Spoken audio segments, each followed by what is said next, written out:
অদ্ভুত weird and disgusting একটা question আমার জন্য। সো আমার বাবা একজনই, উনি মারা গেছেন, আল্লাহ বেহেশত নসিব করুন। এরপরে আসলে এগুলো আমি আসলে জানি না, হ্যাঁ এগুলো বুঝি না আমি আসলে। সিনেমা করার পরে আপনাকে সিনেমা দেখি নাই, অনেক দর্শকরা আছে একসাথে সিনেমা দেখতে চায়, তো আজকে শাকিব খানের সাথে সিনেমা কেন করা হচ্ছে না আপনার? এই কোশ্চেনটা আমাকে এতবার করে, আমি কি অ্যান্সার দিব আমি খুঁজে পাই না। দেখা যায় না কেন, এনি টাইম আসলে দেখা যেতে পারে, এটা আসলে up to Shakib and producer and director. যদি ওরকম কোনো গল্প হয় যে আমার আর শাকিবকে দরকার, কারণ আমাদের আগের জুটিগুলো ভালো হয়েছে, জুটির যে ছবিগুলো সবার কাছে খুব ভালো একটা রেসপন্স ছিল, তো ইনশাল্লাহ মেবি দেখা যাবে। আপনাকে সবসময় আমরা দেখি অ্যাকশন ধর্মী সিনেমা আপনি করেন, অ্যাকশন টাইপের সিনেমা সবসময় করেন, আসলে রোমান্টিক টাইপের সিনেমাতে খুব কমে দেখেন।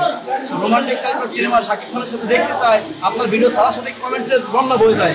তো আসলে আপনার যারা দর্শক আছে তাদেরকে হয়তো নিরাশ করবেন না আপনি? না অবশ্যই না, আমি তো আর্টিস্ট, আসলে যে কোনো ধরনের গল্পেই আমি কাজ করতে পছন্দ করি।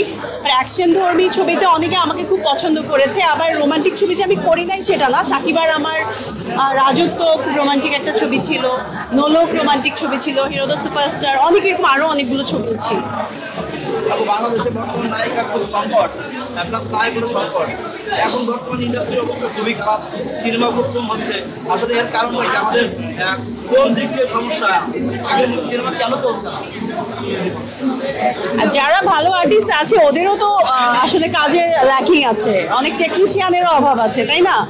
সো যারা আছে তাদেরকেও তো ঠিকমতো ইউজ করতে পারছে না। আমরা মেকআপ আর্টিস্টের কথা বলি, অনেক সময় দেখা যায় যে বাইরে থেকে আমরা মেকআপের যারা কাজ করে তাদেরকে নিয়ে আসি। আমরা বাইরের কান্ট্রি থেকে আমাদের বাংলাদেশের সিনেমা করার জন্য ভালো ভালো মেকআপম্যান ভাড়া করে নিয়ে আসি। আমাদের দেশেও তো অনেক ভালো মেকআপম্যান আছে, তাদেরকে কেন নেওয়া হয় না? তাদেরকে কি আসলে অবহেলা করা হচ্ছে কিনা? না কেন, আমি তো বলবো যে আমি দেশের বাইরে ছবি করতে গেছি, যখনই গেছি আমি আমাদের মনিরকে নিয়েছি, খায়রুলকে নিয়েছি, সেলিম ভাইয়ের সঙ্গে আমি কাজ করেছি। তো আমি সবসময় দেশের, কিছু কিছু সময় বাইরের মেকআপ আর্টিস্ট থাকে, but most of the time আমি দেশের মেকআপ ম্যানই আমি প্রেফার করি।